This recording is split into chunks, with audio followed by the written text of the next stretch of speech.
দমকল বাহিনীর কর্মীদের তৎপরতায় অল্পেতে ভয়াবহ অগ্নিকাণ্ডের হাত থেকে রক্ষা পেল শান্তির বাজারের সবজি বাজার।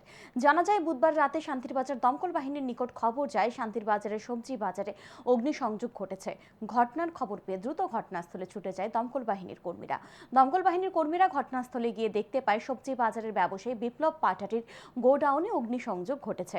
গোডাউনের পাশে থাকা ফল ব্যবসায়ী আগুনে লেলিহান শিখা দেখতে পেয়ে দমকল বাহিনীর কর্মীদের খবর দেয়। দমকল বাহিনীর কর্মীরা দ্রুত ঘটনাস্থলে ছুটে গিয়ে আগুন নিয়ন্ত্রণে নিয়ে আসে।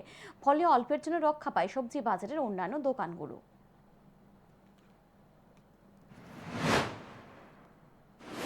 আমি আমার গোডাউন বন্ধ করতে আইছিলাম, আইয়া দেখি যে দরজার মধ্যে অনেক হিট লাগতে আছে। হিট লাগার কারণে আমি দরজা ধরে দেখতে আছি প্রচণ্ড শাটার গরম হয়ে গেছে। তারপরে আমি পাশে একজন দোকানদারের বললাম যে শাটারটা অনেক গরম হয়ে গেছে, দেখেন চেক দেখে যে মনে হয় তো আগুন শাটারে। হ্যাঁ, কোন জায়গাতে কথা? এই তো শান্তিনগর সবজি মার্কেট। এই তো সামনেটা